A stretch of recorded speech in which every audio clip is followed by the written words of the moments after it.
tout d'abord, bonjour à tous. Bonjour. Bonjour. Donc, je suis Romain, je suis le spécialiste ici en sortie de pénalité, donc pour les sites qui ont été pénalisés.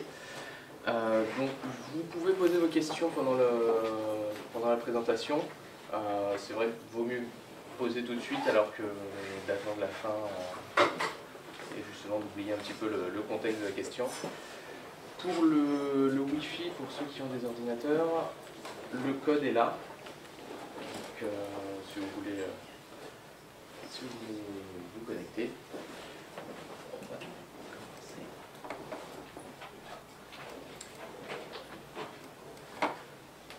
Donc, on est aujourd'hui ici pour que je vous présente en fait comprendre un petit peu toutes les pénalités que Google peut poser sur votre site. Donc, je vais d'abord commencer par une petite présentation d'entreprise. Donc, nous, Expert Référencement, qui s'appelle aussi maintenant SEO.fr, qu'on a racheté en 2012, est créé depuis 1996. On s'est occupé de plus de 1100 clients, sites différents en référencement naturel, dont une soixantaine en sortie de pénalité. Donc, suite au problème de pénalité, on a créé un site dédié aux pénalités justement pour justement parler un petit peu de tout ça. Donc notre chiffre d'affaires 1 300 000 en 2013. Donc on fait du référencement naturel, de la création de sites, on s'occupe de tout ce qui est référencement payant, donc Google AdWords, les réputations, on référence également les vidéos sur YouTube. On fait donc de la maintenance, de l'hébergement et on s'occupe aussi un peu de community management. Donc, moi, je suis Romain Pilon, je suis chef de projet ici au sein de la société. Ça fait 5 ans que je m'occupe du référencement en général. Donc, ici, je m'occupe de tout ce qui est formation aux nouveaux arrivants, donc dans l'entreprise. Je les forme, que ce soit partie commerciale ou partie technique. Et donc, depuis quelques mois, je me suis spécialisé dans la sortie de pénalité. Donc une pénalité, qu'est-ce que c'est? En fait, la pénalité, c'est Google, en gros, qui sanctionne votre site. Et en fait, cette sanction a pour répercussion de faire chuter vos positions dans les moteurs de recherche. Donc, pourquoi le site chute? C'est parce que vous n'avez pas respecté la charte de Google. C'est très simple. Donc, il y a différents types de pénalités. La première, c'est la blacklist. Donc la blacklist, c'est celle qui vous supprime complètement de l'index de Google. Donc, votre site n'est plus accessible. Et lorsqu'on fait la commande site de points, donc je ne sais pas si vous la connaissez, site de points et l'URL du site, ça affiche normalement toutes les pages de votre site. Enfin, toutes les pages du moins que Google a gardées en mémoire. Si vous n'y apparaissez plus, c'est que vous êtes blacklisté. Donc, il y a plusieurs raisons possibles. Soit vous avez caché du texte blanc sur fond blanc, Google le repère, parce que forcément il arrive à voir tout ça. Une présence un peu trop agressive de mots-clés, donc c'est le bourrage de mots-clés successivement, ou faire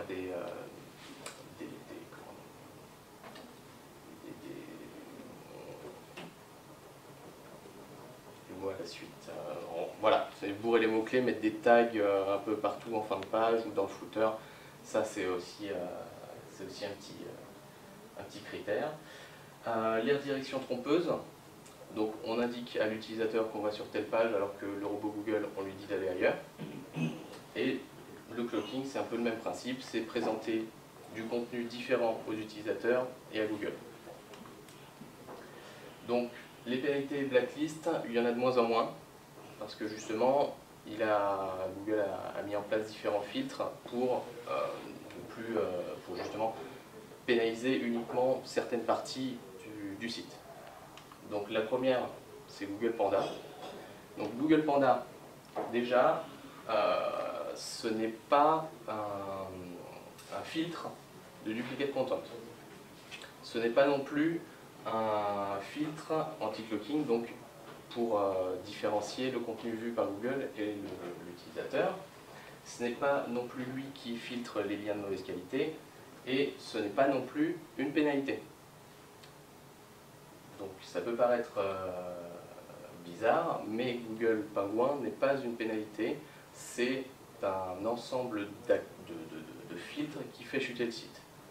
Donc il y a une petite différence à faire entre les baisses de position liées à Panda et une pénalité. Donc Google Panda, c'est plutôt un ajustement de l'algorithme déjà présent. Il garantit... C'est-à-dire, excusez-moi, oui. c'est quoi l'algorithme? Qu'est-ce qu'on entend par ajustement de l'algorithme? Alors, donc en fait, il y a l'algorithme de base de Google qui permet de générer le contenu, les positions. Et ce filtre-là s'ajoute, c'est un complément de l'algorithme déjà présent qui va en fait durcir les critères. Okay. Voilà. Donc, le Google Panda, il a été mis en place justement pour améliorer la qualité de l'utilisateur quand il arrive sur votre site, plutôt que d'arriver sur du contenu qui n'est pas intéressant pour lui. Le but, c'est que Google pénalise ces sites-là. Et il permet également de garantir la popularité de la page. Donc voilà, tout ça, Google Panda, c'est pour lutter contre le spam de contenu.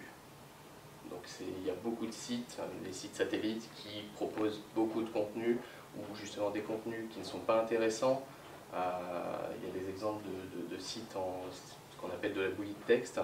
C'est des sites qui sont créés à la chaîne, avec un texte déjà préfait, préformulé, qui contient des mots-clés et qui ont pour but justement d'essayer de se positionner. Donc l'idée, c'est avec le Panda d'éviter tout ça. Le deuxième point qu'on va voir, c'est le Google Penguin. Donc celui-ci, contrairement à Panda, il n'est pas associé à l'algorithme principal. C'est un filtre qui tombe ponctuellement, et c'est la plupart du temps à la date de mise à jour de ce filtre qu'un site est pénalisé.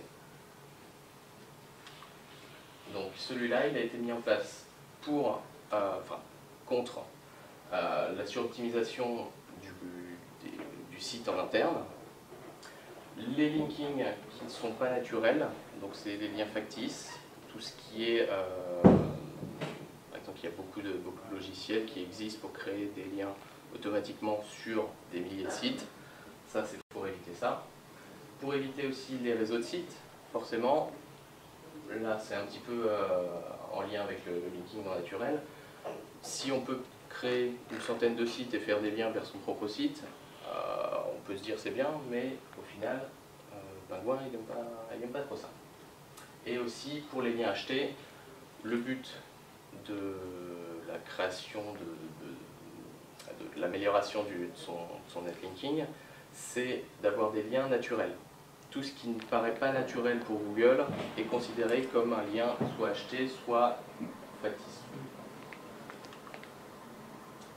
Ensuite, il y a une dernière pénalité qui est mise en place, c'est la pénalité manuelle. Donc ça intervient surtout quand Google Panda n'a pas sanctionné votre site et que vous êtes passé au travers de Google Penguin. Donc ça, il y a deux possibilités. Soit Google a directement reçu une alerte comme quoi votre site faisait des choses non conformes à la règle. Donc c'est une personne de chez Google qui vous sanctionne. Ou alors, c'est un concurrent qui justement pense que vous faites des choses de mauvaise qualité, prévient directement Google, et donc une personne de chez Google vient analyser votre site pour justement vérifier et le sanctionner. Donc, de toute façon, les pénalités manuelles, elles sont indiquées dans les Google Webmaster Tools. Vous recevez un mail de Google en vous prévenant que votre site n'est pas conforme aux règles et vous somme un peu de mettre à jour le site. Donc, la pénalité manuelle, quand vous recevez le message, il faut environ 2-3 mois avant de constater la baisse. Donc vous pouvez vous dire, mon site ne chute pas, j'ai reçu une pénalité manuelle, mais vu que je ne chute pas, ben, je ne vais rien faire. mais justement, il laisse ce petit délai pour qu'on puisse effectuer des actions dessus. Il précise quel est le problème? Oui, alors il y a deux problèmes. Il y a tout ce qui est problème soit de lien factice, donc c'est un petit peu comme ce que Penguin justement essaye de lutter contre, sauf que Penguin ne les a pas repérés. Donc ça peut être déjà ça. Soit c'est des problèmes de redirection trompeuse. Donc le cloaking, c'est proposer un contenu différent à Google par rapport au site et ce que voient les utilisateurs. Donc, comment savoir si votre site a été pénalisé? Déjà, on va voir plusieurs exemples. Au niveau de Google Analytics, on peut repérer une chute nette. Donc là, on voit qu'en 2 mois, le site a complètement chuté. Il a divisé par 2, voire 3 son trafic. Ça, c'est les pénalités immédiates. La plupart du temps, c'est Google Penguin qui fait ça. Deuxième type de pénalité, c'est le yo-yo. Votre site a beaucoup de visiteurs. Un mois, ça baisse. Le mois suivant, ça remonte, ça rebaisse, ça remonte. Là, en fait, c'est Google qui teste votre site. Donc, il teste votre site en fonction des différentes pénalités Penguin et Panda. Et c'est au moment où vous repérez ça, il faut agir très rapidement parce que ça veut dire que Google vous suit. Google est au courant que votre site existe et il essaye justement de voir pour les pénalités. Ensuite, il y a tout ce qui est pénalité graduelle, c'est-à-dire que vous baissez régulièrement dans les positions, enfin, positions et nombre de visites. Ça, c'est surtout lié au Google Panda, sachant qu'il est lié à l'algorithme principal. Les chutes, c'est différent de Penguin, les chutes ne sont pas nettes, elles sont graduellement en baisse. Et pourquoi il ferait ça? Pourquoi il ferait une chute continue sur ce que vous écrivez, sur l'ensemble de la langue trade? Parce qu'en fait, sur votre site, donc Panda, c'est tout ce qui est contenu de mauvaise qualité. L'idée, c'est Google, quand il passe sur votre site, il analyse donc le contenu et au fur et à mesure, il va repasser, il va voir que ça ne change pas, il va voir un petit peu de contenu dupliqué en interne, en externe. Il va voir, voilà, en fait, sachant qu'il est lié à l'algorithme principal et que Google ne passe pas sur l'ensemble de votre site d'un seul coup, il va voir vos pages petit à petit. Donc c'est pour ça que ça chute graduellement. Donc là, il faut revoir tout ce qui a été fait donc, en SEO sur votre site et voir aussi au niveau des liens, parce que tout comme le contenu du site, les liens ne sont pas tous vus au même moment. J'ai pu comprendre que parfois, il peut y avoir d'autres sites qui créent un lien sur le vôtre sans qu'on le sache. Oui. Comment nous, administrateurs, on peut le savoir, se rendre compte? Alors, il y a des outils qui existent pour justement connaître les liens qui sont faits vers votre site. Donc là, je ne vais pas en présenter, mais il y a tout ce qui est Ahref, Majestic SEO. Ça, ce sont des outils payants en ligne qui récoltent en fait toutes les informations au niveau des liens sur votre site. Donc ça, vous n'êtes pas prévenu quand un lien est mis en place. Par contre, vous pouvez le repérer. Est-ce qu'il y aurait une technique pour protéger son site de ça? Malheureusement, non.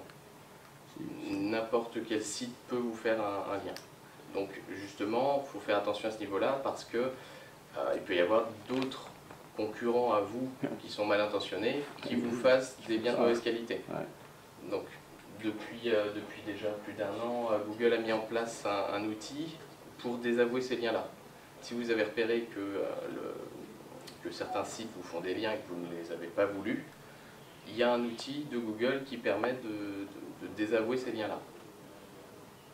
Donc par contre, si vous n'avez pas désavoué ces liens-là avant que le filtre Penguin ait été mis à jour, bah Google, lui, il fait chuter votre site, même si après vous désavouez ces liens. Donc on est obligé d'attendre la nouvelle mise à jour pour voir le site remonter. Cet outil, il est où là? Alors cet Vous outil, pouvez faire une- alors c'est le Disavo Link Tool. Alors, attendez, je vais. Normalement, vous recherchez dans Google, vous allez le trouver.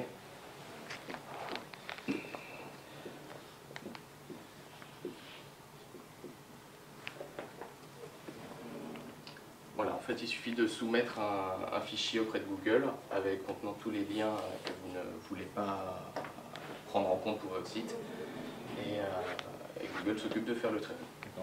Et alors, il faut faire un scan tous les combien pour être sûr que tous les mois Bah, l'idéal, ce serait de regarder pratiquement tous les jours. Oui, parce qu'on ne sait pas du tout quand est-ce qu'ils peuvent être créés. Après, il faut voir un petit peu, justement, si vous avez déjà prévu de faire des liens de votre côté ou si vous avez déjà demandé à une agence d'en faire, etc. D'accord. Et c'est compliqué sur un site de vérifier si on a des liens sauvages? Non, parce que nous, on a un outil, donc je vous parlais de Majestic SEO Href tout à l'heure. Dans ces outils, ils proposent une courbe d'évolution des liens. Si vous voyez qu'il y a un pic de liens et que vous n'avez fait aucune action, il y a possibilité de voir quels liens ont été faits à quelle date. Donc ça, c'est des outils qui sont payants. Par contre. Donc lorsqu'on désavoue les liens avec le site, vous dites qu'il faut attendre la prochaine visite de Pingouin, la mise à jour de Pingouin, oui. Mais ça peut prendre longtemps. Ça peut prendre longtemps. Donc le site continue à... Le site continue à chuter. Donc après, de toute façon, il y a des... ça, c'est le désaveu de liens, donc Google prend en compte. Ce qu'on peut faire aussi, c'est demander le retrait des liens. Donc ça, déjà, ça fonctionne un petit peu plus rapidement que cet outil-là. D'accord.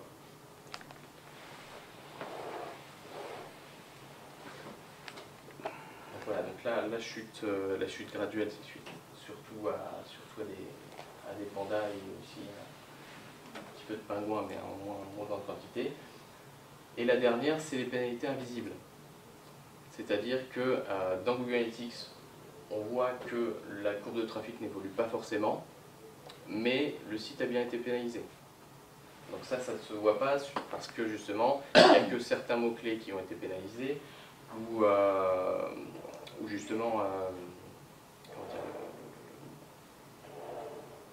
attends, je me suis perdu. Oui, voilà. Soit c'est des liens qui ont été faits déjà de base et le site n'évolue plus, soit c'est du contenu qui n'évolue pas, les mots-clés de longue traîne chutent, donc forcément c'est 1, 2, 3 visites par-ci par-là, mais sur le cumul ça fait un nombre assez conséquent de visites. Donc voilà, là pour ce genre de pénalité, il faut vraiment pousser la recherche pour voir pourquoi le site n'évolue pas et quelle pénalité a été impactée sur le site. Là, on voit que la courbe elle est basse, mais c'est-à-dire si un site par exemple a plus de 5000 visites par jour et il reste à 5000, c'est qu'il a peut-être aussi une pénalité? Alors pas forcément, justement. C'est pour ça que c'est une pénalité invisible, c'est-à-dire que soit le site est pénalisé et c'est normal qu'il n'évolue plus, soit justement les actions SEO qui sont faites n'ont pas d'impact au niveau du positionnement. C'est pour ça que ça demande une petite analyse complémentaire pour voir justement si le site est pénalisé ou pas.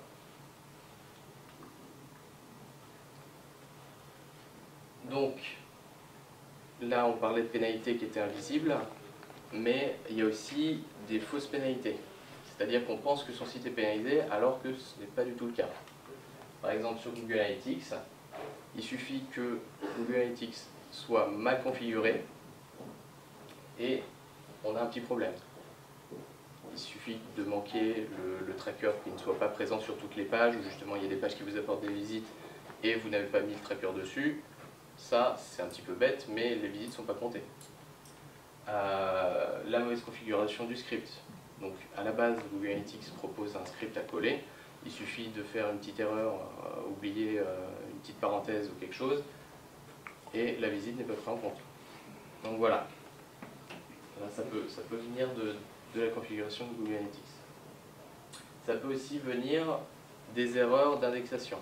Donc ça, les erreurs d'indexation, c'est quand vous faites des redirections où justement vous indiquez à Google de ne pas visiter certaines pages sans forcément le faire exprès. Donc ça, c'est surtout avec le webmaster de votre site, repérer un petit peu ce qu'il fait et voir s'il n'a pas oublié des choses. Des balises non index sur une page, donc qui permet de dire à Google de ne pas indexer la page, ça peut causer problème. Est-ce qu'il vaut mieux tout indexer ou vraiment lui mettre des barrières Alors, à ce niveau-là, il y a des pages qui ne sont pas forcément intéressantes. Donc tout ce qui est mention légale, les petites pages en footer, toutes ces pages-là n'ont pas forcément d'intérêt pour Google et pour l'internaute. Donc ces pages-là, elles n'ont pas forcément intérêt à être indexées. Après, c'est un petit peu à vous d'estimer si une page mérite d'être indexée par Google ou pas.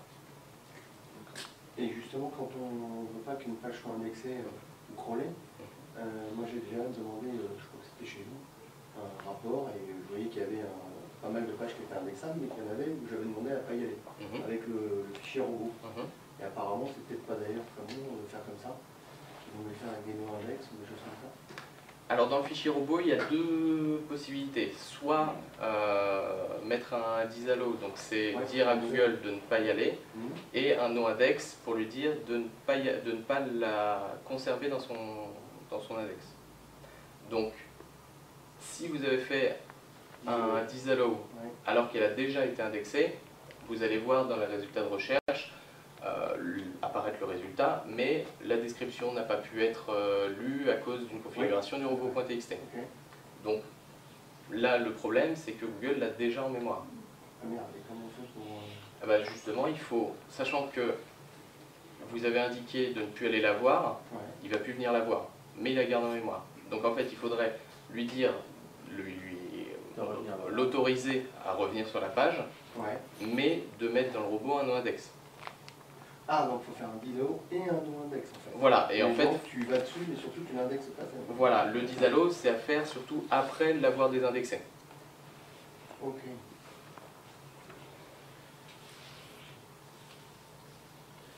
Donc, sinon, il y a d'autres possibilités. Est-ce que votre activité est saisonnière? Forcément, en août, juillet, juin, c'est pas forcément la partie de l'année où il y a le plus de visites. Donc vous pouvez constater une baisse, mais c'est pas forcément lié à une pénalité. Est-ce que vos concurrents ont pas fait un petit buzz et justement vous ont volé un petit peu votre trafic? Ou est-ce que justement il n'y a pas eu un petit problème au niveau, enfin un problème pas forcément, mais est-ce que Google n'a pas retravaillé ses résultats de recherche en faisant apparaître par exemple des actualités, une Google Maps, des images qui vous a fait descendre dans les résultats? Et l'autre chose aussi, oui, c'est est-ce que vous aviez des images qui étaient bien positionnées et qui ne le sont plus? Voilà, tout ça, c'est des indices à prendre en compte pour justement savoir si justement on s'oriente vers une pénalité alors qu'en fait le site n'a pas été pénalisé et c'est justement un autre critère qui... C'est-à-dire qu'en fait les images ou les photos sur un site il faut faire en fait c'est comme des contenus, il faut les faire référencer dans Google. Alors de base, lorsque Google passe sur un site, il référence les images. Donc après, il faut que ces images soient bien positionnées pour pouvoir rapporter du trafic. Les balises alt, les balises title, une petite description de l'image permet à Google de savoir si l'image doit être positionnée ou pas sur tel mot-clé. Ensuite, il y a le nom du fichier aussi qui compte. Machin.jpeg, si c'était machine à écrire, voilà, elle aura déjà plus de chances de se positionner que si vous ne mettez rien du tout. Est-ce qu'il y a une explication au fait qu'on est plus rapidement référençable sur les images que sur les mots? Alors, déjà, ça va dépendre de la concurrence. Est-ce que votre domaine d'activité est concurrentiel? Forcément, la position directement dans le moteur de recherche demande beaucoup plus de travail. Pour les images, c'est, on va pas dire beaucoup plus simple, mais si une image est contextualisée, donc il y a du contenu, il y a une image, il y a encore du contenu qui parle de la même chose, que la description de l'image correspond à un mot-clé, s'il y a un title pareil, est-ce que l'image est bien appelée en fonction du contenu de la page, tout ça, ça pousse l'image plus facilement, on va dire. Voilà. Après, c'est sûr que ça dépend de la concurrence. Donc une image avec du texte dedans ou à côté, c'est ce qu'il faut faire. Alors, dans l'image, non.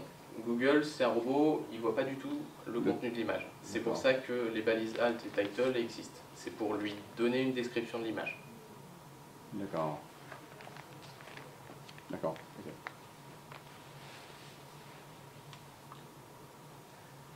Donc ensuite, comment on peut éviter une pénalité? Donc déjà, dans un premier temps, il faut respecter la charte de Google. Donc vous pouvez la lire, elle est disponible sur leur site. C'est une bonne introduction déjà pour éviter tous ces problèmes de pénalité. Donc, ce que j'expliquais tout à l'heure, c'était la création de pages ou de sites satellites, c'est-à-dire un autre nom de domaine avec du contenu et un petit lien vers vous. Ça marchait avant, ça marche plus maintenant. Ah, donc les nuages de pages, un peu des landing pages tout autour, ça ne marche plus. Tout dépend si c'est sur votre site ou si c'est sur d'autres domaines. Donc là par exemple vous avez votre domaine principal. Est-ce que vous avez acheté un autre nom de domaine et mis une landing page dessus pour relier vers la page principale? Ça marche de moins en moins. Et justement c'est considéré comme un réseau de sites et Google n'aime plus trop ça. Parce que c'était un peu le principe aussi des micro-sites quand on fait des campagnes éphémères ou ce genre de choses. Voilà. Donc beaucoup d'agences l'utilisent encore, ça. Ils l'utilisent encore, mais d'un point de vue SEO, ça peut être pénalisant. Ah, c'est nul. Donc c'est pour ça qu'il faut faire très attention. C'est-à-dire que quand on a par exemple un autre domaine et pour être tranquille vis-à-vis de la concurrence, on a acheté d'autres tours, on ne peut pas les faire rediriger vers son site. Alors vous pouvez les faire rediriger, après il y a aussi une petite alerte à avoir, c'est est-ce que déjà ces sites ont été pénalisés avant? Parce que avoir un site pénalisé qui est redirigé vers son domaine principal, c'est un petit peu comme si on transmettait la pénalité au site principal. Donc ça, il faut faire attention à bien analyser les sites avant de faire des redirections. Mais en fait, moi j'ai des noms de domaine, mais il n'y a pas de site. Il n'y a pas de site, d'accord. Donc là, de toute façon, Google, s'il n'y a pas de site, il ne va pas aller le voir. S'il ne va pas le voir, il n'y a aucun intérêt en fait à rediriger les noms de domaine parce que de toute façon, personne n'est allé dessus, personne ne les connaît. Google n'a pas donné d'importance à ce domaine-là parce qu'il n'a pas pu le visiter. Donc, la redirection de ces noms de domaine-là ne va pas forcément apporter de complément pour votre site principal. Mais si par exemple un internaute fait une recherche de mots-clés et que moi, donc mon nom de domaine, il y a deux mots, il y a deux S. Dans l'hypothèse où quelqu'un ne met pas les S, est-ce qu'il peut quand même arriver chez moi s'il ne met pas les S Est-ce que le domaine doit apparaître dans les résultats de recherche? Ouais. C'est ça? Ouais. S'il n'y a pas de page, non, justement. Si c'est une redirection, le site n'apparaîtra même pas dans les résultats de recherche. Voilà. Par contre, ce sera la page qui va donner la redirection qui va apparaître, qui pourrait apparaître. Après, ça dépend du site. Comment est-ce que justement Google fait à ce moment-là la différence pour venir au microsite entre un microsite que vous gérez vous-même pour renvoyer des petits sites à vous sur votre site principal? Comment il arrive à distinguer d'autres sites qui ne sont pas à vous, qui pourraient avoir la même taille ou le même look? Alors là, il y a beaucoup de critères différents. Il y a déjà les adresses IP. Ah, donc voilà. Il y a tout ce qui est localisation de serveur, les WHOIS, il suffit d'avoir des noms différents. Bon, si vous créez un réseau de sites, l'idée ce serait d'aller sur d'autres serveurs. Bon, après, ça oblige à prendre un hébergement en plus, un nom de domaine.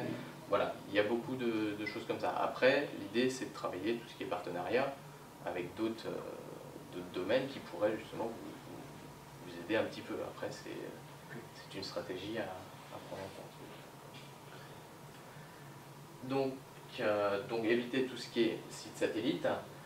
Il y a l'idée, c'est de présenter du contenu intéressant. Donc l'idée, c'est que votre contenu, l'utilisateur, il faut qu'il reste un maximum de temps sur votre page. Forcément, Google, enfin si vous avez mis Google Analytics sur votre site, Google il est un petit peu présent et comprend ce qui se passe sur votre site. S'il y a une page qui attire du trafic, mais que les gens repartent directement, restent moins de 10 secondes, c'est pas forcément un bon critère. Donc l'idée, c'est de faire vraiment du contenu de qualité pour garder l'utilisateur un maximum. L'idée, c'est aussi de lui faire visiter d'autres pages de votre site après. Ça veut dire que dans l'analyse de Google, il va aussi analyser le temps, les taux de rebond et tout? Bah, là, oui, en tout cas, il a les données. Donc il peut s'en servir pour... Ouais. Et on ne sait pas s'il le fait. On ne sait pas. Après, l'algorithme de Google, il est gardé secret, donc on ne peut pas le savoir. Mais s'il a les données, on pense généralement qu'il s'en sert. Est-ce qu'il y a une moyenne de temps à respecter? Bah, ça va dépendre de ce que vous proposez sur votre site. Parce qu'un article de blog, par exemple, les gens peuvent rester 4-5 minutes. Des pages produits, c'est déjà un petit peu, plus court. Donc ça va dépendre de la thématique de votre site. L'idée, par exemple, pour les blogs, c'est rester 4-5 minutes, mais l'utilisateur va repartir. Donc là, il va y avoir un taux de rebond plutôt important. Par contre, pour les sites e-commerce, là, c'est l'inverse. Les gens vont arriver, ils vont voir le prix, la description, et ils vont repartir en moins d'une minute. Donc l'idée, c'est que sur les sites e-commerce, il faut qu'ils aillent voir d'autres produits. Donc, avoir un taux de rebond plutôt faible. Tout ce qui est blog, avoir un taux de rebond plutôt fort, c'est pas forcément gênant. Comment c'est comptabilisé quand, par exemple, quelqu'un va sur un site e-commerce, il ouvre plusieurs pages, il y reste tout le temps connecté, il les garde ouvertes dans ces cas-là? En fait, il oublie son PC. Bah, là-dessus, Google Analytics, il installe donc un cookie dans le navigateur et il repère tout ça. Donc, s'il n'y a pas d'activité au bout d'un certain temps, là c'est un petit peu Google Analytics qui est géré. On peut pas vraiment savoir s'il le prend bien en compte ou pas.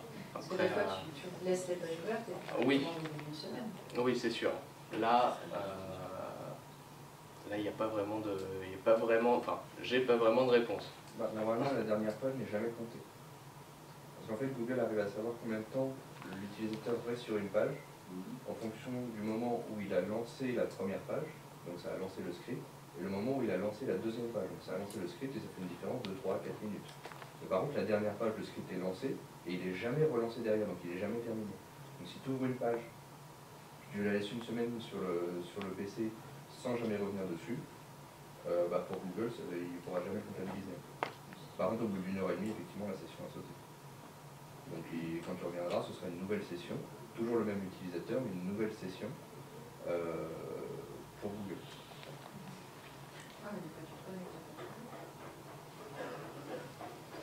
Enfin, bon, je sais que je laisse plein de fenêtres ouvertes, ça me sert de mémo. Oui, mais quand tu relances le navigateur, ça réouvre toutes les pages et ça relance le script à chaque fois. Donc ça fait des nouvelles Il y a sessions. des identifiants de session, donc en fait, elles sont automatiquement tuées au bout d'un moment. Si c'est une semaine, ça reste jamais en vie. Voilà, il y a une expiration. Oui, il y a différents types de cookies en fait qu'utilise Google Analytics. Il y a la session qui dure une heure et demie jusqu'à ce qu'il soit périmé et détruit. Et après, il y a le cookie d'analytique qui reste 2 ans. Et après, en fonction des mois et tout ça, c'est pour savoir les nouvelles sessions, si c'est des nouveaux utilisateurs ou pas. Je voulais savoir pour le contenu pertinent, si le contenu en fait est identique aux autres sites concurrents, c'est considéré comme c'est du duplicate. Ouais. D'accord. Et du coup, il faudrait vraiment changer quoi, un mot ou une phrase? L'idée ce serait bon, si vous voulez garder l'idée c'est de garder le même sens du contenu, mais avec des mots différents, ou du moins placés différemment. Donc il n'y a pas vraiment de règles, l'idée c'est d'avoir vraiment un texte qui pourrait ressembler le moins possible. D'accord. Mais le fait de changer Un mot ou deux, c'est pas assez. Ça suffit pas. Ouais, c'est pas assez. Il faut vraiment changer les tournures de phrases. Même un bout de phrase qui reste identique sur plusieurs sites, c'est pas bon. Tourner les phrases à faire apparaître des synonymes. Voilà, exactement. Il y a des logiciels comme ça de rewriting. Voilà, oui, ça existe. Après, c'est vrai que ces logiciels-là, ça donne pas forcément des trucs très français. Après, on est obligé de réécrire encore, donc de toute façon, il faut réécrire. Ouais. Mais dans le cas d'un site d'emploi, par exemple, les annonces d'emploi sont généralement les mêmes, puisque je pense que personne ne s'amuse à réécrire à chaque fois, à chaque site. Comment ça se passe en fait avec ce genre de site et d'agrégateur? Justement, là, ce genre de site, c'est un petit peu, oui, comme les sites, tout ce qui est de petites annonces. Là, c'est très difficile de travailler ça parce que justement, c'est l'utilisateur qui poste son annonce et forcément, il le poste sur différents sites. Là-dessus, il y a différentes choses à faire, à travailler. Donc, pas forcément au niveau du contenu, mais peut-être au niveau du texte qu'il y a autour. Donc, il y a une petite partie du texte qui est en duplicate, mais tout ce qui est contenu autour peut déjà générer donc, un contenu différent, on va dire, même si les blocs ont été copiés. C'est un cas particulier, on va dire. Là, il faut vraiment étudier le site, comment il a été fait, voir qu'est-ce qui est possible de faire. Par exemple, essayer de séparer un maximum les informations, différents champs, pour justement pouvoir insérer un petit texte entre les deux et avoir des blocs. Voilà, c'est ça. Une autre question. Alors, si par exemple j'étais la première personne à avoir mis ce texte-là et ensuite c'est d'autres sites qui me copient, moi je suis toujours en duplicate à ce moment-là ou non? Alors, ce problème-là, ça arrive à beaucoup de gens. Et en fait, le premier site qui a mis le texte, Google l'a déjà intégré, donc il sait que c'est vous l'auteur original. Par contre, si quelqu'un copie votre texte, il va voir le duplicate content, il va moins vous pénaliser que l'autre site, par contre, il va quand même vous pénaliser. Donc là, il faut soit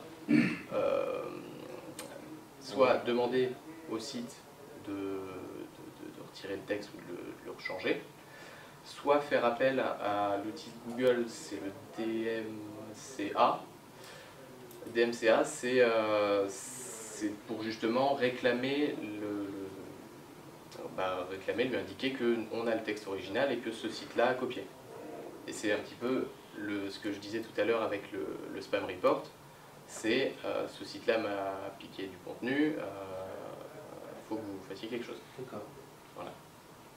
Et des fois, je crois même que ça peut être pire, puisque si la personne qui a pompé le texte a un bien meilleur positionnement que vous, c'est vous qui finissez par la plus pénaliser que lui. Oui, après c'est Google qui arrive à déterminer qui est le premier à l'avoir mis. Après, de toute façon, ça dépend de l'ensemble du site. C'est pas forcément que ce point-là qui va faire qu'un site est plus haut que l'autre. C'est le référencement global du site qui va dire ce site-là est mieux positionné, même s'il a piqué du contenu sur une page ou deux. Le problème, ce que je veux dire, c'est que si vous avez un site avec une audience moyenne et que c'est, je sais pas, quelqu'un de chez Doctissimo qui vous pompe tout un paragraphe, il y a peu de chances que lui, il en paye les frais. Oui, malheureusement, oui. C'est ça. C'est lui qui a les frais. Forcément, s'il est plus... S'il a une notoriété un peu plus importante et tout ça, voilà. Donc ça, c'est pour ça qu'il faut justement dénoncer un peu auprès de Google, parce que les forums du type Doctissimo, ils ne vont jamais retirer le post.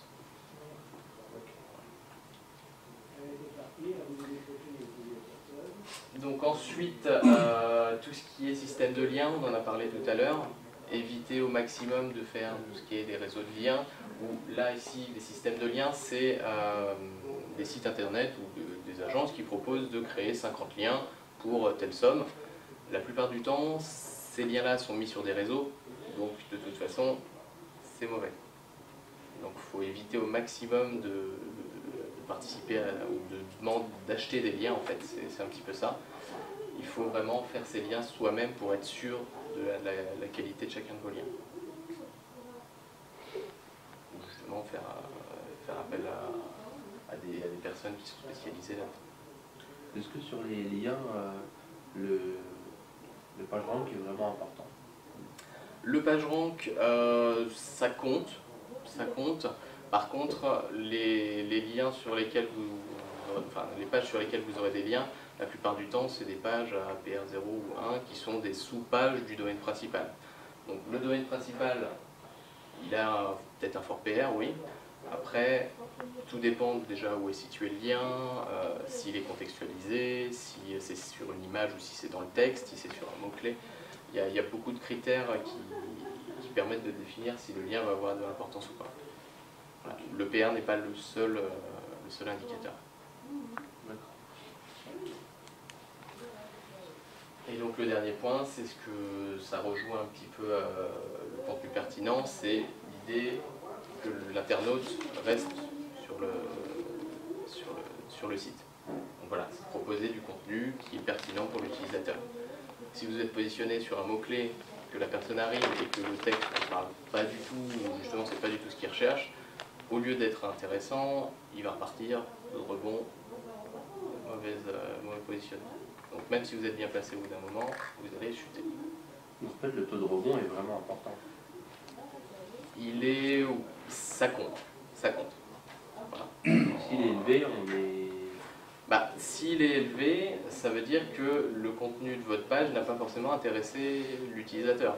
Donc ça veut dire que Google a fait une erreur dans votre positionnement, parce que Google, les personnes qui arrivent sur cette page-là repartent. Donc, c'est vrai et c'est pas vrai, parce qu'il y a aussi des gens qui viennent juste pour voir une page de votre site et qui n'ont rien à faire de reste. Oui, justement. Après, ça dépend justement de la thématique du site, de combien de temps il reste, etc. Voilà. C'est beaucoup de petits critères qui font qu'une page est bien ou mal positionnée. Une question, moi j'envisage d'apporter un certain nombre de conseils, donc est-ce qu'il vaut mieux faire une page par conseil, ou alors est-ce qu'on peut mettre des conseils à une liste de conseils avec des titres et indiquer des balises en disant que c'est un paragraphe avec un titre et est-ce qu'on fait Là, ça va dépendre des mots-clés que vous visez. Est-ce que chaque conseil est un mot-clé différent ? Ou est-ce que ça parle de la même thématique, c'est le même mot-clé que vous voulez pousser? Non, il y aura des sujets différents. Donc l'idéal, ce serait d'avoir une page par conseil. Ouais. Donc par contre, il faut que cette page ait quand même beaucoup de contenu assez intéressant pour que les utilisateurs restent. Donc il faudra quand même structurer avec des paragraphes, etc. D'accord. Paragraphe, image, balisage, title, hop, on remonte sur les images, etc.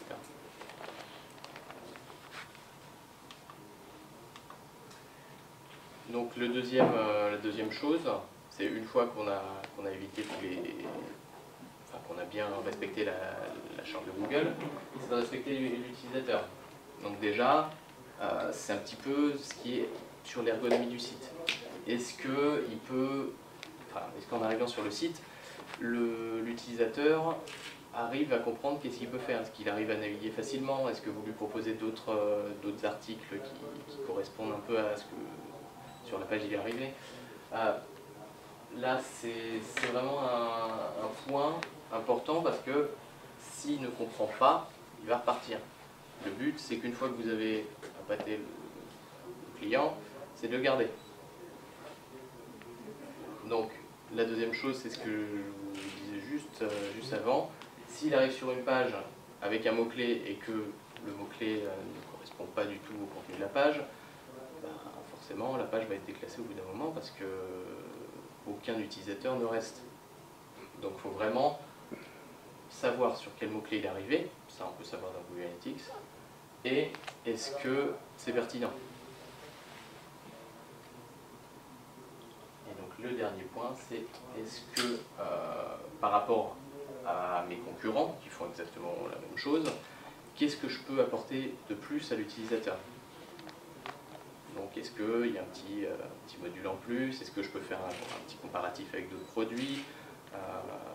Il faut vraiment se mettre à la place de l'utilisateur lorsqu'on conçoit un site ou une page et se dire, moi j'aimerais bien pouvoir accéder à d'autres produits, d'autres articles qui correspondent, etc. L'idée pour Google, c'est de se mettre à la place de l'utilisateur. Si l'utilisateur est longtemps, on va dire, Google le sera aussi.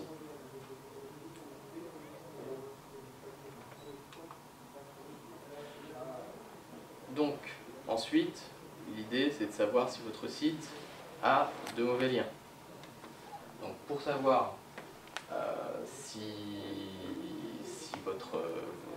vous avez de mauvais liens, déjà, il faut savoir,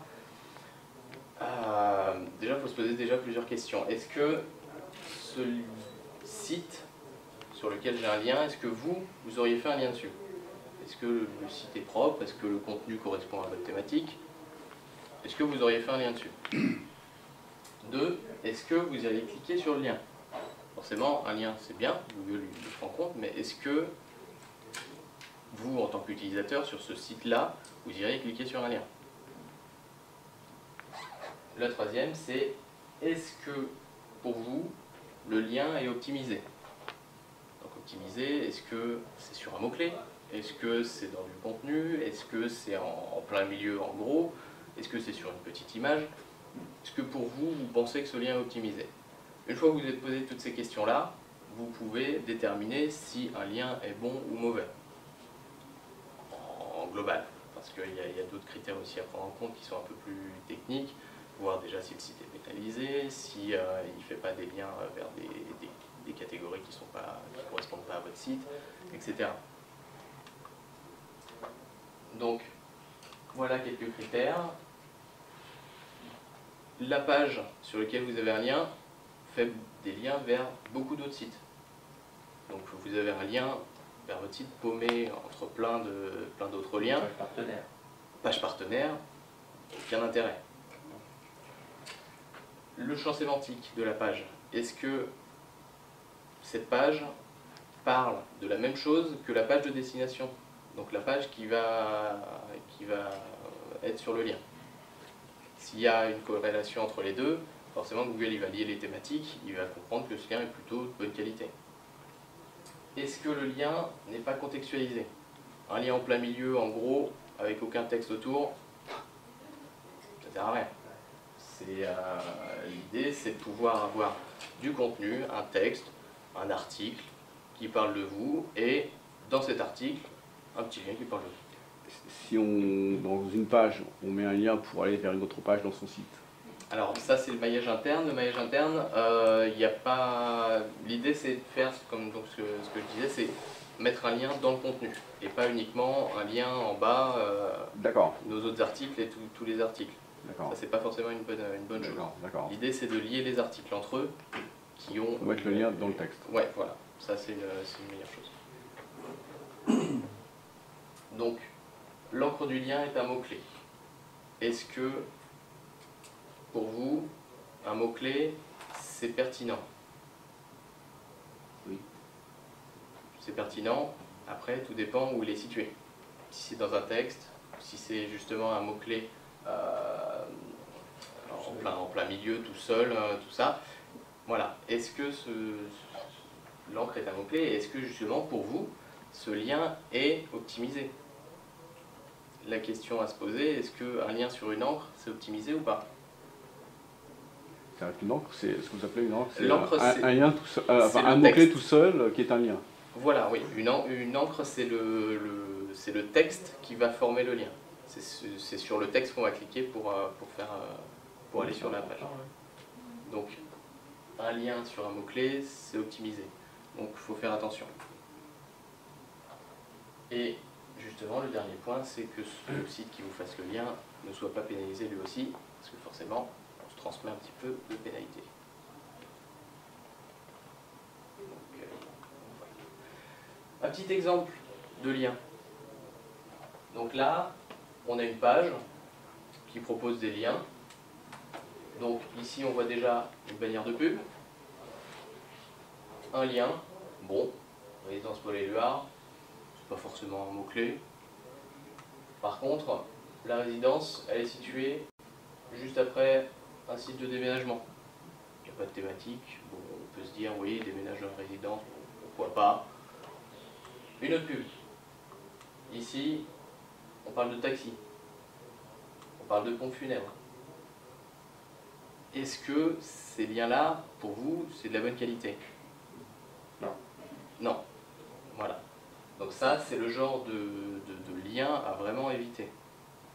Donc c'est ce genre de lien-là que on peut faire grâce à certains logiciels qui vous génèrent automatiquement des milliers de liens, mais sauf que des liens, c'est des liens de mauvaise qualité, et forcément, il y a la pénalité qui Il y a aussi des gens qui font des liens vers vous et qui peuvent avoir c'est ça. ce genre de trucs qui sont merdiques. Oui.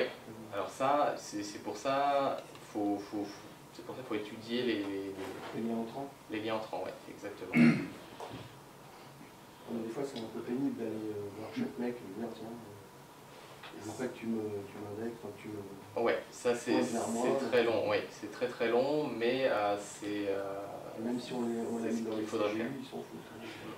Donc c'est pour ça qu'il y a l'outil de désaveu de Google pour justement dire ce site-là, je ne veux pas qu'il le prenne en compte. Donc il va voir le lien, mais on lui dit de ne pas le prendre en compte, donc il ne le prend pas. Okay. Donc l'autre chose à voir, c'est est-ce que vous avez donc contenu de qualité. Donc qu'est-ce que c'est que du contenu de qualité? C'est déjà, Google arrive à le voir, il arrive à le lire, il comprend de quoi parle votre texte. Est-ce que ça correspond aux mots-clés que je veux viser, ou du moins sur lesquels je veux me positionner? Est-ce qu'il y a assez de contenu? Parce que forcément, un petit bloc de texte, ça change, enfin, ça n'a rien à voir avec un contenu plus important. Est-ce qu'il est bien structuré? Donc, comme disait monsieur, c'est avec des balises titres. Essayer de séparer au maximum les paragraphes. Est-ce qu'il est unique? Duplicate content, essayer d'éviter au maximum la copie de texte. Et est-ce qu'il est régulièrement mis à jour? Google, lui, il passe sur les pages, il voit le même contenu pendant des années. Au bout d'un moment, la page, il va la faire bouger parce que il va la déclasser parce que justement, le contenu n'a pas bougé. Et pourquoi le contenu est pertinent? Bah justement, après il faut reformuler tout son texte tous les ans. Alors pas forcément comme ça, mais il y a des petites solutions qui existent pour justement faire vivre la page sans avoir besoin de changer le texte. Tout le texte. Voilà. L'idée c'est de pouvoir même rajouter un petit bout. Rajouter des lignes. Oui, voilà. Lui faire donner plus de plaisir. Bah, un petit peu, c'est ça. Changer les dates de modification. Voilà, les dates de modification, les... Cela dit, je vais peut-être donner un contre-exemple. J'ai un site qui parle un peu du même sujet que le mien. Le gars, il a carrément comme mot-clé le nom de la maladie, c'est des sites de santé. Le mec, ça fait quand même, je crois, depuis 2005 qu'il n'a pas bougé une virgule. Il est toujours en première page. Après, ça va aussi dépendre donc, du contenu, mais aussi de la popularité du site. Est-ce que la recherche elle est faite régulièrement? Est-ce qu'il y a des gens qui vont régulièrement sur cette page? Est-ce que c'est pas juste une actualité Forcément, si le mec est en première page, ça entretient le fait qu'il soit visité. Voilà. Et donc, même si le site après n'évolue plus, on s'en fout, puisqu'il s'auto... à partir du moment où le site est bien positionné et que c'est une requête qui est constante, c'est-à-dire qu'il n'y a pas de saisonnalité, il n'y a pas d'actualité en fait, c'est tout ce qui est un petit peu buzz et tout ça, les pages elles vont ressortir très rapidement, elles vont rester bien positionnées 2-3 semaines, et puis après ça n'intéressera plus personne, donc ils vont partir. Donc après tout ce qui est article de loi, ce genre de sites, vont rester parce que ça continue, dans notre vie, on a toujours besoin d'aller voir un article de loi, un article de santé, une définition, exactement. Donc ces sites-là risquent de rester assez longtemps bien positionnés. Après, il y a toujours un travail à faire pour être plus pertinent que celle-là. Le but, c'est vraiment de s'inspirer d'elle, parce que forcément, c'est un petit peu une page exemple. Donc s'inspirer d'elle et proposer mieux. Voilà. Enfin, c'est vrai que en plus, il a des mots-clés, un certain mot-clé dans son domaine. Ça aide aussi. Donc, pour sortir d'une pénalité, il faut déjà étudier la cause. Qu'est-ce que c'est? Est-ce que c'est une baisse globale du site? Est-ce que c'est sur certains mots-clés? Parce que forcément, les filtres n'attaquent pas l'ensemble du site. Du moins, pas d'un coup. D'abord, il va commencer par certains mots-clés, donc vous allez voir votre trafic baisser, mais il faut savoir sur quels mots, parce que forcément, il y a certains mots qui vous rapportaient beaucoup de trafic, ça baisse. Sur l'ensemble, on ne voit pas forcément, mais en détail, on arrive à repérer sur quels mots-clés on a chuté. Donc, ça c'est la baisse globale de quelques mots. Est-ce que c'est certaines pages aussi qui vous apportent plus de trafic alors qu'elles vous en apportaient avant? Donc c'est peut-être le fait d'actualité dont je parlais à l'instant. Est-ce que j'ai fait des changements dans mon site qui auraient pu faire chuter cette baisse, c'est les baisses de visite? Est-ce que j'ai optimisé mon contenu et surtout, est-ce qu'il est de qualité? Parce que forcément, on optimise un contenu, le contenu il est appliqué à gauche à droite, il y a des liens de mauvaise qualité. Est-ce que j'ai fait quelque chose de mal? Et surtout, qu'est-ce qui a été fait au niveau des liens? Liens de mauvaise qualité, contenu. Quand vous dites liens de mauvaise qualité, c'est dans les deux sens ou c'est particulièrement entrant? C'est surtout les liens entrants.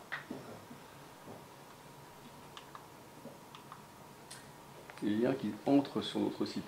Oui, c'est les liens sur les sites. Donc c'est les autres qui font un lien sur nos pages.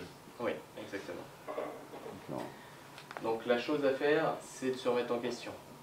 Vous avez votre site, est-ce que j'ai fait quelque chose de mal? C'est un petit peu bête à se dire, mais il faut vraiment savoir qu'est-ce qu'on a fait sur son site et par rapport au chart de Google, est-ce que j'ai fait quelque chose qui n'est pas bon?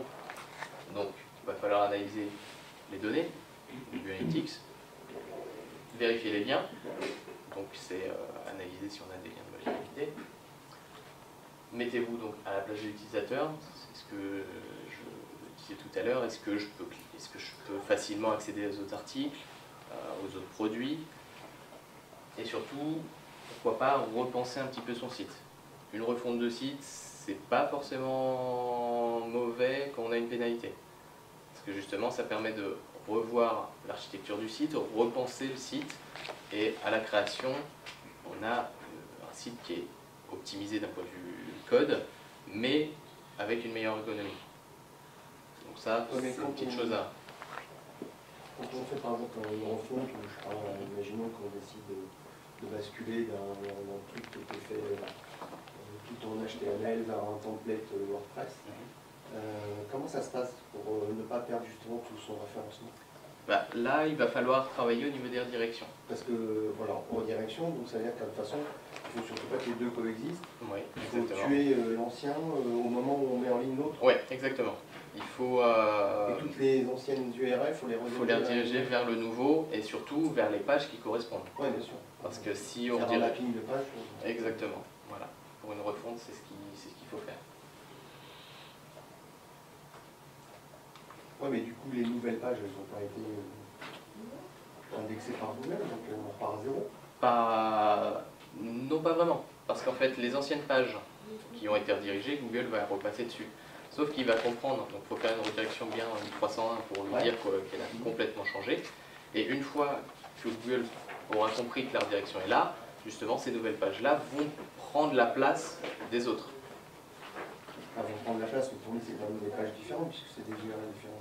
Alors, c'est des pages différentes, mais on lui a quand même indiqué que l'ancienne page, qu'il y a une redirection. Ça, c'est le moyen le plus... Est-ce qu'il va récupérer le ranking au moment? Normalement, il le conserve. Ou du moins, il est un petit peu perdu, parce que forcément, une redirection, c'est pas la page d'origine. À un moment donné, il faut aussi arrêter avec les redirections, pour que le nouveau site une fois qu'il est lancé. À partir du moment où Google a compris qu'il y a une redirection, dans son index, il ne va plus indexer les anciennes pages. Donc, au bout d'un moment, une fois qu'il les a plus dans l'index, on peut retirer la redirection. Ce que je veux dire, c'est que forcément, vous avez des gens qui ont pointé vers vous et sur les anciennes URL. Donc, difficile d'aller demander à tous ces mecs-là de changer. Voilà. Donc, il faut le laisser quand même un minimum de temps, mais il y en a forcément qui vont les perdre. L'idée, c'est si vous avez des liens importants sur ces pages-là, il faut laisser la redirection. Parce que moi, justement, quand je fais des petits rapports d'audit sur le référencement, c'est plutôt ressorti comme des choses négatives d'avoir pas mal de pages de redirection, ce qui était le cas, parce que j'ai changé l'architecture. Là, voilà, après, il faut étudier vraiment chacune des pages, voir si elles méritent en fait, de garder ces redirections ou pas. Parce que le but principal de la redirection, c'est d'indiquer à Google que cette ancienne page, maintenant, c'est celle-là.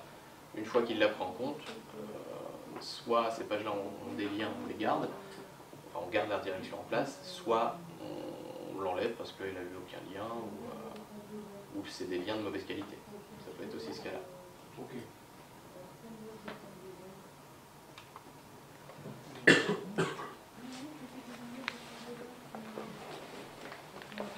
Donc, pour sortir d'une pénalité, il y a plusieurs choses à faire.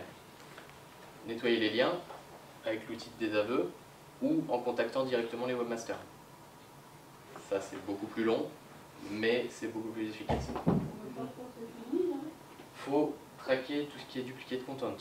Excusez-moi, pour les backlinks, on a des outils pour... Il y a des outils qui existent, donc ils sont payants. Il y a dans les Webmaster Tools une partie pour voir les liens. Ouais. Par contre, ils ne sont pas mis à jour régulièrement. On peut avoir des liens qui ont été faits il y a 2 ans et qui ne sont plus en place. Donc nous...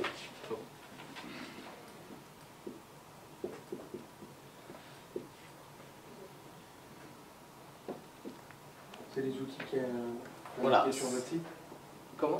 C'est les outils qui sont indiqués sur votre site? Il y a des articles à ces outils. Ouais, c'est possible. Il y a une page avec les outils. Donc nous, Ça dépend des sites. il existe plusieurs sites. Les plus connus, c'est Majestic SEO à Ahref. Nous, ici en interne, on utilise Ahref. On trouve que les données sont plus pertinentes. Donc on utilise celui-là et à partir de celui-là, on arrive à détecter tous les liens vers un site. Et après, on les analyse un par un pour savoir leur pertinence, connaître un peu leur pertinence. Donc nettoyer le lien, le duplicate content, c'est très simple. Un copier-coller de la phrase dans Google, vous voyez tous les sites qui ont ce contenu-là sur leur page.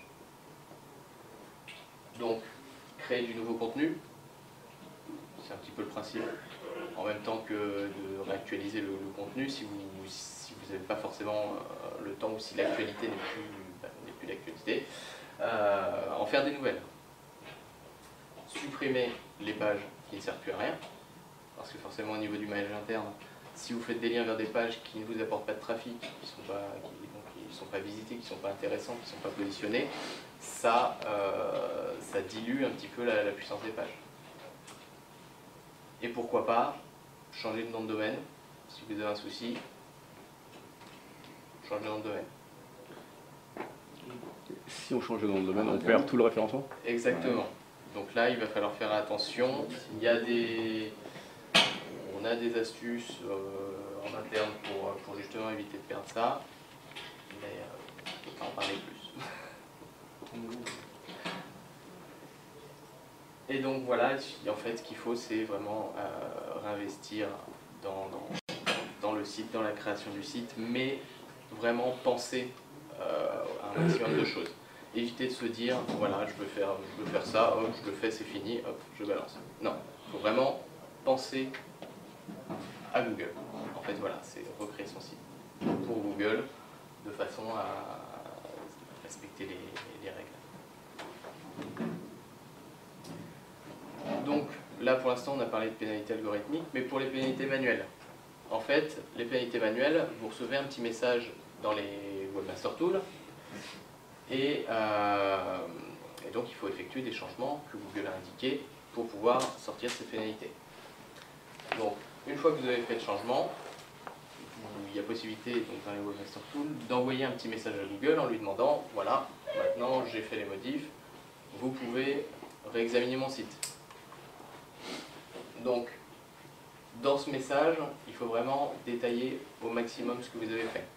Plus vous êtes précis, plus Google va voir, enfin du moins la personne chez Google va voir que vous avez essayé de faire quelque chose et il sera peut-être un petit peu plus indulgent. La chose importante aussi, c'est d'être poli. Vu que c'est un humain derrière, il faut vraiment, bonjour, au revoir, cordialement. Autant être poli et ne pas les brusquer, c'est un petit peu eux qui décident. Donc nous, en interne, on a développé un outil pour justement checker les sites de mauvaise qualité. Donc on l'a développé ici en interne parce qu'on s'est rendu compte qu'on avait vraiment besoin, il y avait beaucoup de sites qui ont énormément de liens, et pour gagner du temps à ce niveau-là, on a besoin de déterminer au maximum et rapidement quels sont les sites de mauvaise qualité. Donc il n'est pas commercialisé, donc c'est vraiment un outil qu'on a fait en interne, et donc il évalue les sites en fonction de certains critères. Donc on a juste, soit on importe directement une liste URL, soit on met le lien du site, il va récupérer les liens et il analyse. Donc cet outil-là récupère tous les domaines et il lui donne une note, et en fonction de cette note, il évalue si le domaine est risqué ou pas. Donc de toute façon, il y a une analyse à faire à la main, on est obligé d'aller voir sur le site, mais ça donne déjà une idée des sites qui sont de mauvaise qualité. Donc ça récupère, donc ça fait une note. La liste grise, c'est une liste qu'on possède en interne de tous les sites pénalisés qu'on repère. À chaque fois, on la met à jour régulièrement. Donc l'outil va choper des informations dans cette base de données pour savoir s'il est déjà pénalisé ou pas. Il check si c'est une redirection ou si c'est une page bien faite. Parce que des fois, c'est des liens qui sont présents sur une page qui est redirigée vers une autre page qui renvoie vers le site. Donc ça, c'est encore un signe de mauvaise qualité aussi. On regarde si dans le site, il n'y a pas des mots-clés qui sont un petit peu limites. Forcément, des sites qui sont à tendance un peu... qui font des liens vers des sites de sexe, de casino, de jeux en ligne. Tout ça, c'est des thématiques que Google n'aime pas trop. Donc forcément, si ce site-là... On peut faire des liens sur la Française des Jeux. Bah, la Française des Jeux, c'est encore différent, mais c'est vrai que les jeux en ligne, les jeux d'argent, c'est un petit peu limite pour Google. Donc lorsque l'un de nos visiteurs vient à travers un site adulte, mais lorsqu'on y jette un œil, en fait, on ne trouve pas notre lien.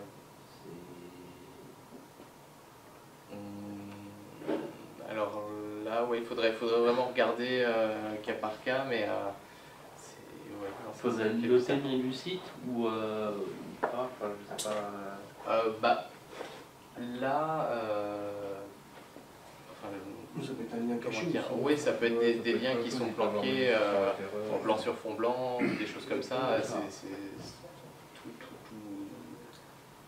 C'est le genre de lien qui peuvent vous pénaliser, et justement, c'est le genre de lien que vous n'avez pas désiré non plus. Donc ça peut être un petit coup d'un concurrent qui vous fait des liens sur des sites de mauvaise qualité. Voilà, donc après, le PageRank qui récupère des données d'Alexa.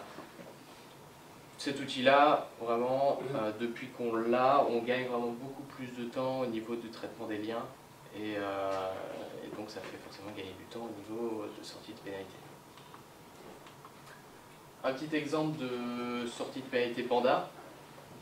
Donc là, c'est un domaine d'un de nos clients qui est dans la petite enfance. Depuis novembre 2012, le site chute constamment. Bon, là, entre novembre 2012 et 2013, il a baissé d'à peu près 70% de mon trafic. Donc là-dessus, on l'a repéré en pénalité Panda parce qu'en fait, c'était un portail et les informations n'avaient pas... Il y avait des forums, tout ça qui parlait de lui, justement, et qui faisaient des liens qui n'étaient pas très pertinents. Et donc, depuis qu'on a récupéré le site en prestation, on a mis 5 mois pour le sortir de pénalité. Donc, en traitant toutes les informations qu'on a récupérées de l'analytics, au niveau des liens, au niveau il y avait des forums qui faisaient des liens, il y avait du contenu qui était dupliqué un peu partout. Le traitement de tout ça nous a pris 5 mois et on a réussi à le sortir de pénalité. Ça a été un changement de domaine ou pas? Non. Quand on dit de 5 mois, c'est le délai, c'est pas la charge, hein, sur un mois. Ah non, non, non, c'est oui, c'est le délai c'est le délai pour que Google C'est un boulot. Ah non, non, non, non, Je non. m'en vais tout de suite. Non, non, non. C'est vraiment pendant 5 mois, il faut faire des actions petit à petit, il ne faut pas tout faire d'un coup parce que Google après il s'en rend compte et au contraire, au lieu de vous sortir de pénalité, il vous pénalise encore plus. Donc voilà, donc en 5 mois, donc là non, même en un an, il a récupéré 225% de ce qui lui restait. Donc il ne faut pas s'inquiéter en fait si la courbe reste toujours... Voilà, quand on commence à faire une sortie de pénalité, il faut se donner du temps. Parce que c'est vrai que c'est très compliqué. Il ne faut surtout pas se dire que son site est mort, mais il faut le rendre mieux pour que Google puisse repasser. Donc là il a repris, c'est pareil, c'est de nouveau suite à une visite de Google Panda? Non, Google Panda il est lié à l'algorithme principal. Donc c'est pour ça qu'il peut remonter, il remonte régulièrement. C'est quoi la fréquence en fait de passage de Panda? Donc Panda, lui, vu qu'il est lié à l'algorithme principal, il est automatiquement calculé. Il y a des mises à jour, Panda, il y a eu des mises à jour un peu assez souvent les premières années. Là, la dernière qui en date, c'est au mois de mai 2014. Donc, c'est pas forcément mis à jour régulièrement, mais il commence à être plutôt pertinent. Le deuxième exemple, c'est une pénalité algorithmique de Pingouin.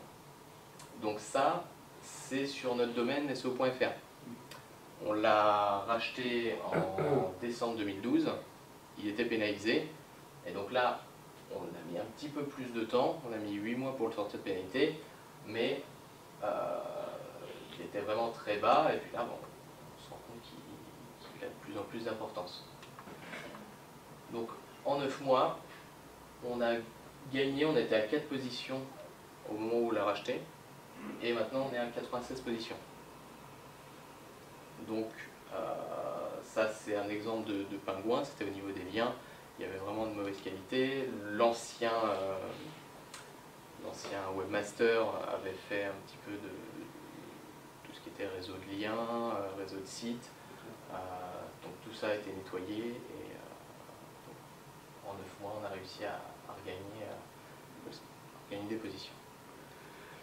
Là, vous avez 96 mots-clés, c'est-à-dire qu'en fait, quand on conçoit son site, il faut vraiment viser une centaine de mots-clés pour espérer que Google nous indexe à un moment donné sur ces 100 mots-clés qu'on a déterminés dans ces pages sur le web. Alors, en fait, pour les mots-clés, il y en a une infinité. Donc, on peut en viser un maximum. Le tout, en fait, c'est de partir sur une base. Il faut que ce soit de qualité aussi. Oui, voilà. Il faut vraiment partir sur une base et essayer de trouver les mots-clés connexes pour justement travailler la longue traîne dans un premier temps pour être positionné sur des expressions plutôt larges et voir au fur et à mesure réduire pour être positionné. Si vous avez une page qui parle d'un mot-clé ultra concurrentiel, vous ne serez jamais positionné.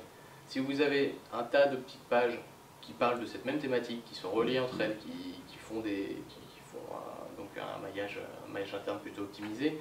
En lien. Oui. Vous avez une page principale qui parle de la thématique principale. Là, vous aurez déjà de plus grandes chances d'être positionné. Oui, mais justement, si dans une page on utilise plein de mots-clés et plein de choses qui sont synonymes, ça retire du poids à chaque mot-clé. Oui, c'est pour ça que justement, il faut essayer de viser un mot-clé, une page. Ah, voilà. L'idéal, ce serait ça. Ok.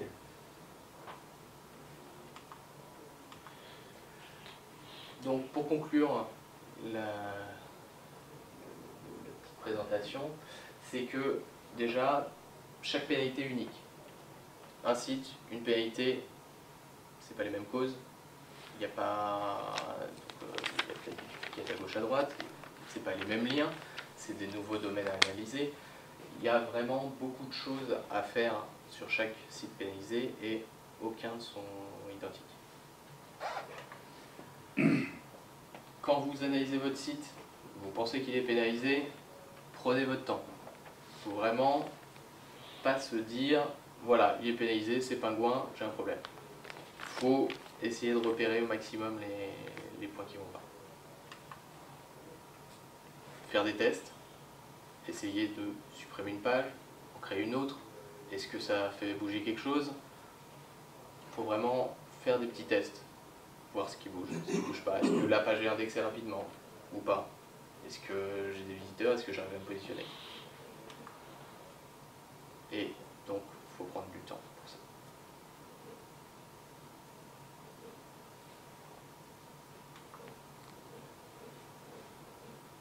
Est-ce que vous avez des questions? Et puis il faut repenser son contenu, aussi de manière générale. Oui. Il faut vraiment revoir. Là, c'est un petit peu comme on disait, une refonte, c'est plutôt bien parce que ça permet de revoir le contenu et une fois qu'elle est redirigée, l'ancienne page est redirigée, ça permet de conserver en partie la puissance de l'ancienne page.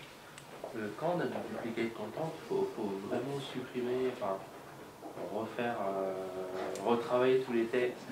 Malheureusement, oui. Surtout quand ils sont par milliers. Oui, malheureusement, oui. L'idée, c'est vraiment d'avoir un contenu unique pour chacune de vos pages. Si par exemple en interne sur 4 ou 5 pages, on vend en fait un produit mais qui existe dans une contenance de 100 ml ou 200 ml, mais qui présente des différences intéressantes en termes d'utilisation, est-ce qu'on peut malgré tout faire 2 pages, même si le contenu du produit sera le même, mais en expliquant quel est l'intérêt de telle contenance par rapport à telle autre? Là, c'est un petit cas particulier parce que c'est le même produit mais avec des contenances différentes. Ouais, et une utilisation différente. Tout dépend de votre stratégie. Si on vise un mot-clé avec de la longue traîne qui contient le nom de la quantité, Ouais. c'est intéressant de faire 2 pages. Par contre, il faut que le contenu soit différent, ou du moins formulé différemment. Ouais. Donc après, s'il y a des petites spécificités pour chacun des cas, c'est aussi bien. C'est une boutique, c'est pas une boutique. Ouais. C'est une boutique? Ouais. Mais en fait, c'est que sur quelques produits. Ouais. Donc l'idéal, c'est d'avoir qu'une seule page et puis d'indiquer en fait avec un onglet la À la limite, contenance. c'est mieux d'avoir une description générale et de mettre les différentes références du projet. J'ai vu des sites qui proposent des machines avec des couleurs différentes, des trucs comme ça différents. Et effectivement, ils ont la description générale et après, il y a autant de lignes qu'il y a d'options, de commandes différentes. Ouais, dans la description, on indique que bon, il y a telle contenance avec tel intérêt, avec tel bénéfice. Après, voilà, ça dépend de ce que vous voulez présenter. Ah non, si vous voulez présenter. Commune dans la description. Oui, Vous mais faites la partie commune, après vous faites des petits paragraphes pour détailler l'intérêt de chaque contenance. Et après, vous mettez autant de références sur la même page qu'il y a de références produits à commander. Oui, c'est dans la fiche produit. C'est dans là où il y a les prix et la référence, le titre. Il vaut mieux en avoir un très bien référencé que... Voilà, il y a deux écoles, on va dire. Soit on essaye de viser le terme générique du produit, soit on essaye de viser la longue traîne, donc ça ferait 2 pages différentes. Soit une page bien construite, soit 2 petites pages liées entre elles pour parler du produit. Donc par contre, ça demande un petit peu plus de travail parce que le contenu doit être différent sur les 2 pages. Il doit être différent dans quelle proportion? L'idéal, ce serait... L'idéal, ce serait 50%, 100%. L'idéal, Vraiment faire 2 pages différentes. Vraiment l'idéal, ouais. Après, c'est vrai que de toute façon, vous avez un template, donc toutes les parties qui sont fixes vont être identiques. Donc là, déjà, rien que pour ça, on ne pourra pas avoir un changement à 100%. Après, plus vous avez de contenu différent, plus le pourcentage de différence sera important. D'accord.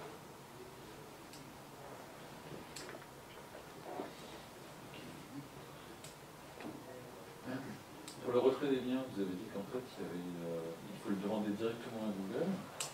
Ou est-ce qu'il y a un outil spécialisé par rapport à ça pour les retirer? Alors, pour les retirer, c'est un outil de Google. Ouais. Donc, j'ai pas le lien exact, mais Disavow Link Tool, vous tapez ça dans Google, Vous arriverez en fait sur une page qui permettra de sélectionner les comptes que vous avez dans Webmaster Tool, c'est relié, et vous le sélectionnez et vous indiquez en fait à Google les liens qui ne vont pas. D'accord, parce que ça je pensais que c'était juste pour les signaler, mais pour les enlever en fait on continue la même démarche. Et Voilà, oui. Là Google comprendra qu'il ne faut pas les prendre en compte. Oui, donc c'est complémentaire au fait d'harceler un peu les webmasters. Oui, c'est ça. Et pour une sortie de pénalité, ça c'est pas forcément suffisant. C'est pas suffisant, non. L'idée, en fait, quand on fait du désaveu, la plupart du temps, Google ne le prend pas en compte forcément tout de suite. Il faut attendre 1, 2 mois. Donc déjà, ça fait perdre un petit peu de temps. C'est pour ça que je disais, demander au webmaster de retirer les liens, c'est beaucoup plus rapide. D'accord. Voilà. Mail ou lettre recommandée, donc Un mail déjà, Ouais. il y a souvent des formulaires de contact, pourquoi pas essayer. Après c'est vrai que pourquoi pas, oui, pourquoi pas une lettre. Du moment que c'est très embarrassant aussi. C'est oui, c'est ça. Donc du moment que le lien est retiré, peu importe la manière, si on peut le faire retirer rapidement, c'est la meilleure des choses. pour le texte original, pareil, vous avez parlé d'un outil qui s'appelait? Oui, c'est le DMCA. Je ne sais pas si vous avez déjà remarqué, vous faites des recherches des fois dans Google et tout en bas, il y a une ligne ou plusieurs lignes qui s'affichent en disant l'auteur original a été, enfin, du contenu dupliqué a été contacté par ça. Voulez-vous afficher tous les résultats? Et donc en cliquant, on fait apparaître tous les sites, sauf que à la base, il n'y aurait que le premier qui va apparaître. Donc le premier qui apparaît sur Google, c'est pas forcément le premier qui l'est mis. Ouais. Logiquement, ça devrait être ça. Ça devrait être ça. Ça devrait être ça. Si ça le Oui, oui, ça devrait. Sauf qu'après, il y a tout ce qui est popularité et tout ça qui compte. Premier arrivé, premier. Voilà. Il y en a qui ont fait leur sport de la journée, pomper du contenu partout pour faire un site d'agrégation de contenu. Ouais. C'est pour ça qu'il faut lutter un maximum contre Et ça. des trucs à l'étranger qui n'ont rien à foutre de la loi française. Donc il faut vraiment balancer quoi. Ouais. Bah justement, nous aussi, notre site expert référencement, il a été pompé par du contenu. Ils étaient au Maroc, je crois. Ils font du référencement, sauf qu'ils nous ont piqué nos contenus et donc c'est pour ça on avait constaté une petite baisse. On a fait ça. On les a contactés et puis ils ont tiré le compte. Alors, est-ce que c'est quoi Non, juste question de la langue en fait, du texte. Est-ce que ça, Google le prend en compte aussi ou pas? Alors, la langue du texte, dans un site, s'il est bien construit, au début du code HTML, il y a XML langue et c'est défini. Si vous l'avez mal configuré et que vous indiquez de la langue française alors que le texte est en anglais, Google il va être un peu perdu et d'un point de vue référencement, ça va moins le prendre en plus compte. dans l'esprit Duplicate content. Ouais. Donc là, le contenu est différent. C'est pas les mêmes mots, c'est pas la même langue. Donc là, vous pouvez vous inspirer de textes anglais pour traduire et mettre du contenu. En parlant de traduction, je vous invite tous à ne pas aller du tout sur un site de traduction qui s'appelle Lingui, avec qui je me suis bastonné juridiquement pendant un bout de temps. Parce que leur spécialité, c'était quand vous mettez une phrase à traduire, en fait, eux, ils la gardent et ils en font un dictionnaire à eux pour donner des exemples de traduction. Donc, Youpi, ça fait du duplicate content en pagaille, ça. Donc, surtout, il y avait c'est vrai que j'avais fait. G-U-E-E. L-I-N-G-U-E-E. Non, mais il y avait Google Traduction, certes, mais il y avait effectivement des exemples. Donc au début, moi je me suis fait avoir comme tout le monde. Je me suis dit, tiens, super, je donne des exemples avec des contextes et tout. Donc vous voyez, et jusqu'au jour où dans les recherches, j'ai vu mes propres textes proposés à tout le monde comme exemple de traduction. Voilà, super. Ça, faut faire attention. C'est pour ça, faut vraiment. C'est pour ça l'idée de retrouver du duplicate content, prendre juste une phrase de son texte, le coller et voir les sites qui parlent exactement la même chose que vous.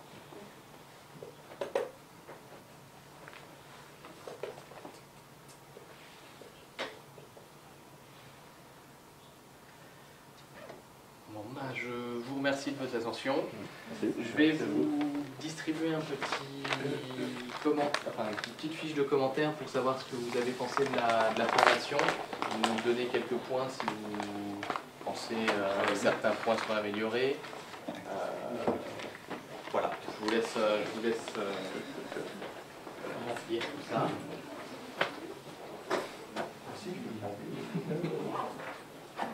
Merci.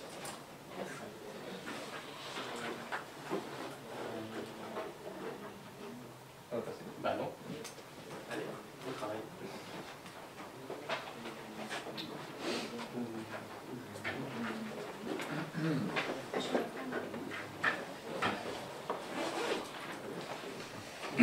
Donc, je peux donner la petite clé pour le... Oui, pour le... Alors,